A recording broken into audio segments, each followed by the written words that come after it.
شمالی وزیرستان میں فتنہ خوارج کی دہشت گردی، پاک فوج کے 4 جوان شہید، حوالدار محمد وقاص، نائک خان وائز، سپاہی سفیان حیدر، سپاہی رفت میں بہادری سے لڑتے ہوئے جام شہادت نوش کیا۔ آئی ایس پی آر نے بتایا بویا میں سیکیورٹی فورسز کیمپ پر دہشت گردوں کا حملہ ناکام بنا دیا گیا۔ سیکیورٹی فورسز کی بروقت کارروائی میں 4 خارجی مارے گئے۔ بھارتی پراکسی فتنہ خوارج نے بارودی گاڑی سے کیمپ کی دیوار کو نشانہ بنانے کی کوشش کی۔ حملے میں خواتین اور بچوں سمیت 15 شہری زخمی ہوئے۔ حملہ افغانستان میں موجود خوارج نے منصوبے کے تحت کیا جو افغان طالبان کے دعووں کی نفی ہے۔ پاکستان کا افغان طالبان رجیم سے خوارج کو اپنی سرزمین استعمال نہ کرنے دینے کا مطالبہ۔ صدر مملکت، وزیر اعظم اور وزیر داخلہ کا شہید جوانوں کو خراج عقیدت۔ حملہ ناکام بنانے پر سیکیورٹی فورسز کی پیشہ ورانہ صلاحیتوں کو سراہا۔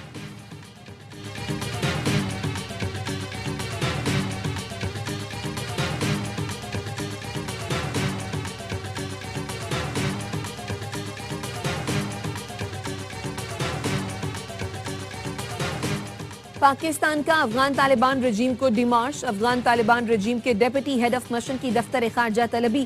افغانستان سے پاکستان کی سرزمین پر ہونے والے دہشت گرد حملے پر شدید احتجاج، خارجی دہشت گردوں کے گل بہادر گروپ کی کارروائی کی شدید مذمت۔ ترجمان دفتر خارجہ کا کہنا ہے خارجی گل بہادر گروپ نے شمالی وزیرستان میں ملٹری کیمپ پر حملہ کیا۔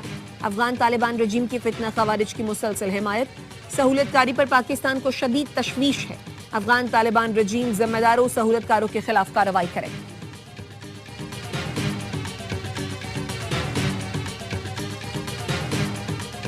شاہ محمود قریشی 9 مئی کے ایک اور کیس میں بری۔ انسداد دہشت گردی لاہور کی عدالت نے 9 مئی کو کلب چوک GOR گیٹ حملہ کیس میں جرم ثابت نہ ہونے پر بری کر دیا۔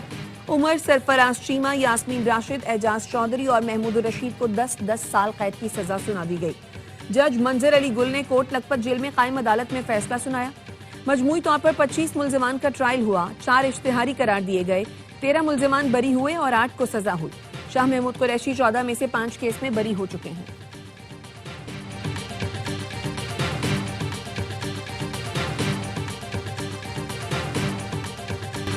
نو مئی واقعات پر پی ٹی آئی قیادت کو سزائیں، ریاستی رٹ کی بحالی کی طرف اہم قدم۔ ڈی جی ISPR بھی کہہ چکے ہیں 9 مئی کا مقدمہ قوم کا مقدمہ ہے۔ امید ہے 9 مئی کے سہولت کار بھی قانون کے کٹہرے میں ہوں گے۔ تجزیہ کاروں کا کہنا ہے فیض حمید کی سزا پر ISPR کی پریس ریلیز میں سیاسی گٹھ جوڑ سے مراد بانی PTI ہو سکتے ہیں۔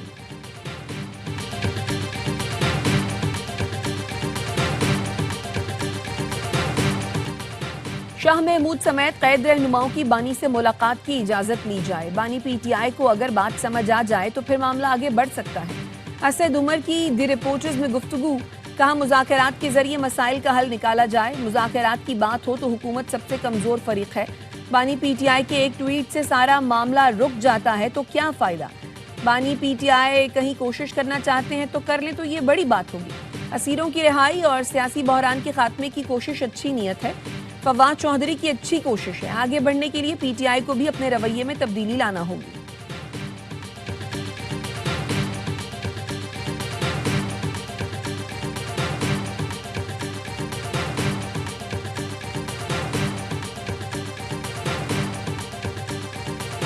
مذاکرات ہی ملک کو بحران سے نکال سکتے ہیں۔ 4.25 سال سے پاکستان شدید بحرانوں کا شکار ہے۔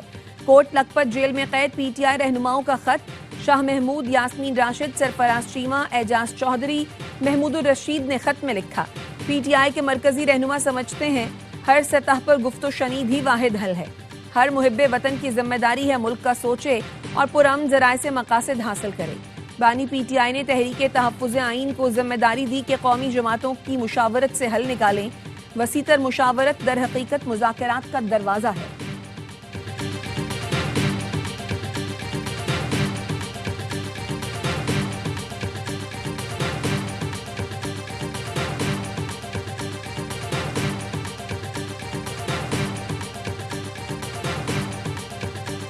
پاکستان سچا، بھارت جھوٹا، اقوام متحدہ نے مہر لگا دی۔ اقوام متحدہ کے خصوصی ماہرین نے مئی میں پاک بھارت جنگ پر رپورٹ جاری کر دی۔ پاکستان نے پہلگام حملے میں ملوث ہونے کی تردید کی، غیر جانبدار اور شفاف تحقیقات کی پیشکش کی۔ بھارت نے آپریشن سندور کر کے طاقت کا استعمال کیا۔ یہ طرز عمل اقوام متحدہ چارٹر کے خلاف ہے۔ بھارتی حملوں میں شہری علاقے نشانہ بنے۔ بھارتی طرز عمل بڑے تصادم کا خطرہ پیدا کر سکتا ہے۔ پاکستان کو سیلف ڈیفنس کا حق ہے۔ اقوام متحدہ کے خصوصی ماہرین نے سنتاس معاہدے کی یک طرفہ معطلی کو غیر قانونی قرار دے دیا۔ رپورٹ میں کہا کوئی فریق یک طرفہ طور پر سنتاس معاہدہ معطل نہیں کر سکتا۔ پانی کے بہاؤ میں رکاوٹ یا اس کی دھمکی پاکستان میں بنیادی حقوق متاثر کرتی ہے۔ ہیلڈ ان ایبینس کی بھارتی اصطلاح مبہم ہے۔ بھارتی میٹیریل بریچ کی دلیل کمزور ہے۔ پاکستان نے معاہدے کی خلاف ورزی نہیں کی۔ ماہرین نے کہا بھارت سنتاس معاہدے پر نیک نیتی سے عمل کرے اور پاکستان کے حقوق کی خلاف ورزی سے باز رہے۔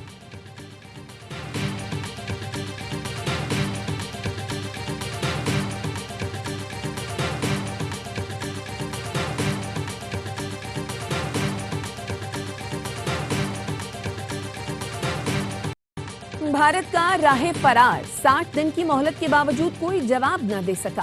جواب نہ آنے پر اقوام متحدہ کے خصوصی ماہرین نے رپورٹ جاری کر دی۔ خصوصی ماہرین نے سوال اٹھایا تھا کیا بھارت کے پاس اپنے لگائے ہوئے الزامات کا کوئی ثبوت ہے؟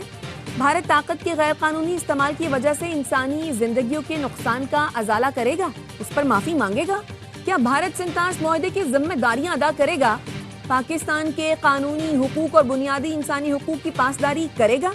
کیا بھارت سنتاس معاہدے کی ڈسپیوٹ ریزولوشن کی شقوں کی پاسداری کا ارادہ رکھتا ہے؟ یہ بھی بتایا جائے کہ جموں و کشمیر کے تنازع کے پرامن حل اور کشمیریوں کو حق خود ارادیت دینے کے لیے بھارت کیا اقدامات اٹھانے کا ارادہ رکھتا ہے؟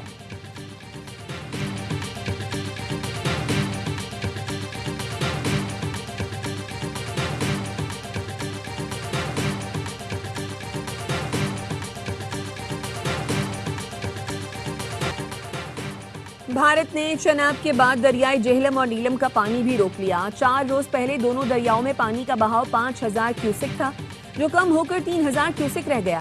چناب اور جہلم میں پانی کا بہاؤ تاریخ کی کم ترین سطح پر آ گیا۔ آبی جارحیت پر پاکستان نے بھارت سے وضاحت طلب کر لی۔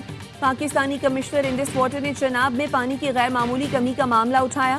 وزارت آبی وسائل کا کہنا ہے سیٹلائٹ تصاویر میں بغلہار ریزرو کے خالی اور دوبارہ بھرنے کے شواہد موجود ہیں۔ 10 سے 16 دسمبر تک چناب میں تاریخی سطح سے کہیں کم بہاؤ ریکارڈ ہوا۔ سنتاس معاہدے کے تحت ڈیڈ سٹوریج خالی کرنا ممنوع ہے۔ پاکستان کے انڈس واٹر کمشنر نے بھارتی ہم منصب کو خط بھی لکھا جس کا کوئی جواب نہیں دیا گیا۔ بھارت پاکستان آنے والے دریاؤں کے پانی کا ڈیٹا بھی شیئر نہیں کر رہا ہے۔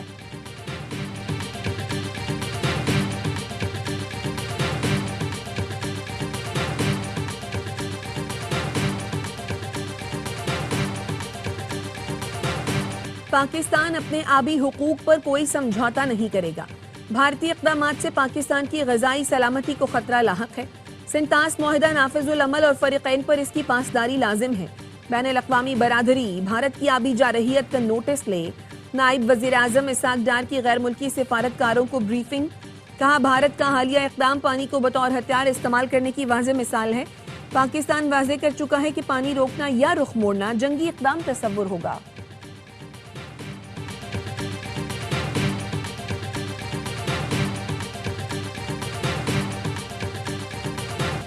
بنگلہ دیش میں بھارت کی دہشت گردی بے نقاب، را ایجنٹ کے ہاتھوں زخمی طلبہ تحریک کے ترجمان شریف عثمان ہادی نے جام شہادت نوش کر لیا۔ ڈھاکہ ٹریبیون نے اہم سوالات اٹھا دیے۔ کہا پولیس کا شبہ ہے قتل میں ملوث ملزمان فیصل کریم مسعود اور عالمگیر شیخ حملے کے فوری بعد بھارت فرار ہوئے۔ سہولت کار کی شناخت اور گرفتاری کے لیے کوششیں جاری۔ بنگلہ دیشی وزارت خارجہ نے بھارت سے مطالبہ کیا ملزمان بھارت میں داخل ہوئے ہیں تو گرفتار کر کے حوالے کیا جائے۔ بنگلہ دیش میں شیخ حسینہ کے ناقد طلبہ تحریک رہنما کی شہادت کے بعد ملک گیر مظاہرے پھوٹ پڑے۔ مظاہرین نے شیخ مجیب کے آبائی گھر، عوامی لیگ اور بھارت نواز اخبارات کے دفاتر کو آگ لگا دی۔ حکومت نے کل یوم سوگ کا اعلان کر دیا۔ ڈاکٹر یونس نے شریف عثمان کی شہادت کو قوم کے لیے ناقابل تلافی نقصان قرار دیا۔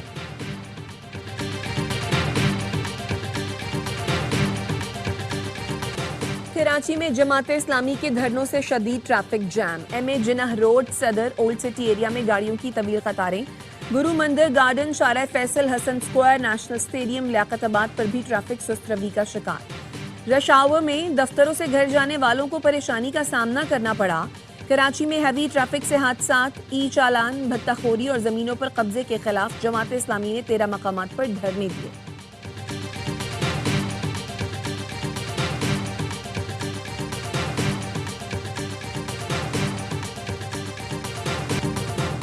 کراچی میں انفراسٹرکچر تباہی کا شکار ہے، ڈرون کے ذریعے چالان ہو رہے ہیں مگر ڈاکو نہیں پکڑے جا رہے۔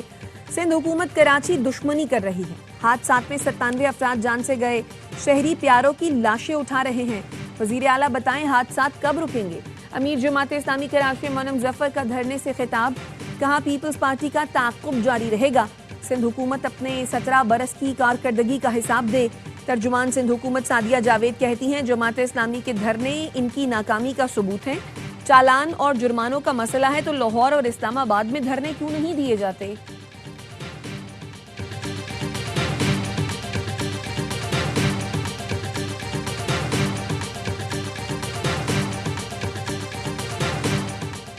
خواتین کو بااختیار بنانا حکومت کی اولین ترجیحات میں شامل ہے۔ کورنگی، گلشن اقبال اور ملیر میں اسکوٹی چلانے کی تربیت کا آغاز ہو چکا۔ پنک اسکوٹی کے لیے درخواست دینے والی ورکنگ ویمنز کی حوصلہ افزائی کی جائے گی۔ سندھ کے سینئر وزیر شرجیل میمن کہتے ہیں حیدرآباد میں بھی اسکوٹی کی تربیت شروع کر دی گئی ہے، جلد دیگر شہروں میں بھی تربیت کا آغاز کریں گے۔ تربیتی پروگرام خواتین کی خود اعتمادی اور عملی آزادی کی جانب اہم قدم ہے۔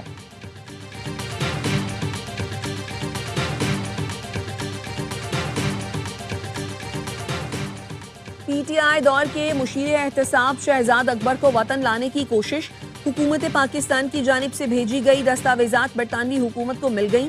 دستاویزات میں شہزاد اکبر کے خلاف مقدمات اور عدالتی کارروائی کی تفصیل دی گئی ہے۔ ذرائع کا کہنا ہے این سی سی آئی اے، ایف آئی اے اور نیب کے مقدمات کی تفصیلات بھی دی گئی۔ شہزاد اکبر کے خلاف 2 مقدمات تھانہ سیکریٹریٹ اور تھانہ کوہسار میں درج ہیں۔ ہر سال اربوں روپے کا قیمتی سرمایہ اسمگلنگ کی نظر ہو جاتا ہے۔ اسمگلنگ ٹیکس چوری پر کسی قسم کی نرمی نہیں برتی جائے گی۔ صوبائی حکومتیں غیر قانونی پیٹرول پمپس کے خلاف قانونی کارروائیوں میں تعاون کریں۔ وزیر اعظم شہباز شریف کی ایف بی آر کی کارکردگی سے متعلق جائزہ اجلاس میں گفتگو، کہا اسمگلنگ کی روک تھام سے متعدد اشیاء اب قانونی درآمد ہو کر معیشت کا حصہ بن رہی ہیں۔ وزیر اعظم کی ٹیکس چوری کے خلاف اقدامات کو مزید تیز کرنے کی ہدایت۔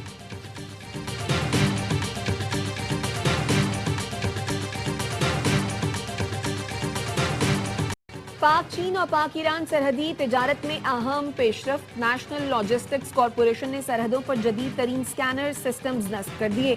سکینرز پاک چین سرحد پر سوست ڈرائی پورٹ اور پاک ایران سرحد پر گبت بارڈر ٹرمینل پر نصب کیے گئے۔ 22 سیکنڈ میں گاڑی کی سکیننگ سے کلیئرنس کے عمل میں نمایاں تیزی آئے گی۔ اہم تجارتی راہداریوں پر مجموعی تجارتی کارکردگی میں خاطر خواہ بہتری متوقع۔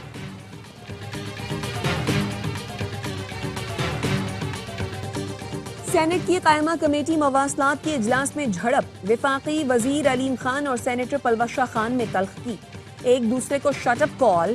پلوشہ کے سوال پر علیم خان بولے سارے جہاں کے بے ایمان اس کمیٹی میں جمع ہو گئے، ہاؤسنگ سوسائٹی کو فائدہ پہنچانے کا الزام ذاتی تذلیل سمجھتا ہوں۔ پلوشہ خان نے کہا اب سوال کرنے پر سیخ پا ہیں کیونکہ آپ شرمندہ ہیں۔ علیم خان بولے اس لیول پر نہیں جانا چاہتا جس پر آپ آ گئی ہیں، میری ذات پر بات کریں گی تو آپ کی ذات پر بھی بات کروں گا۔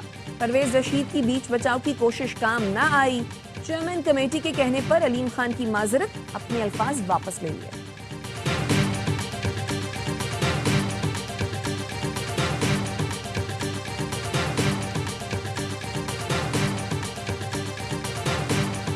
خاتون اول آصفہ بھٹو زرداری کی بختاور کیڈٹ کالج برائے طالبات کی پاسنگ آؤٹ پریڈ میں شرکت، نئے جمنیزیم اور سوئمنگ پول کا افتتاح کیا۔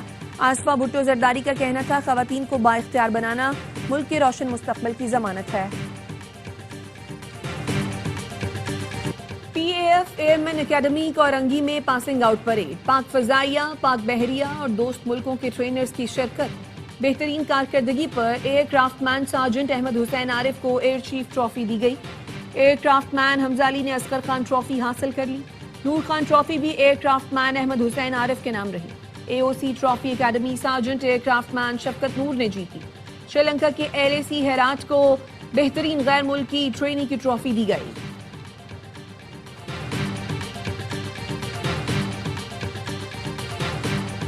دبئی میں گرج چمک کے ساتھ موسلادھار بارش، برج خلیفہ پر بجلی گرنے کا حیرت انگیز منظر کیمروں میں محفوظ۔ خراب موسم کے باعث ورک فرام ہوم پالیسی نافذ، گلوبل ولیج اور پبلک پارکس کو بھی بند کر دیا گیا۔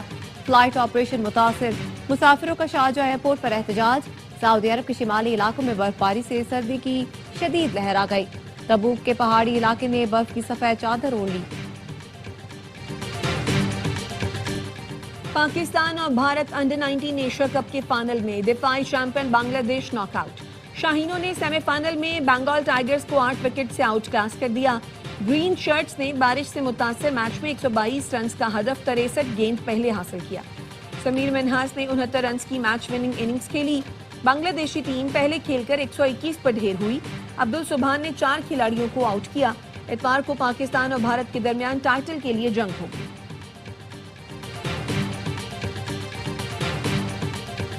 H B L P S L 11 کے لیے غیر ملکی کھلاڑیوں کی رجسٹریشن کا آغاز۔ انٹرنیشنل کھلاڑی 20 جنوری تک رجسٹریشن کروا سکیں گے۔ 2 نئی ٹیموں کی نیلامی 8 جنوری کو اسلام آباد میں ہوگی۔ فرنچائز کے اضافے سے پی ایس ایل ٹیموں کی تعداد 8 ہو جائے گی۔ مزید ٹیموں اور میچز سے کھلاڑیوں کی زیادہ مواقع پیدا ہوں گے۔ اور کراچی میں عالمی کتب میلے کا دوسرا روز، کتاب دوست افراد نے ایکسپو سینٹر کا رخ کیا۔ مبارک ولیج کے سرکاری اسکولوں کی طالبات پہلی بار ایکسپو سینٹر آئیں۔ بڑی تعداد میں کتابیں دیکھ کر طالبات حیران رہ گئیں۔ منتظمین نے شہریوں کی بھرپور پذیرائی اور کتب میلے میں بچوں کی شرکت کو سراہا۔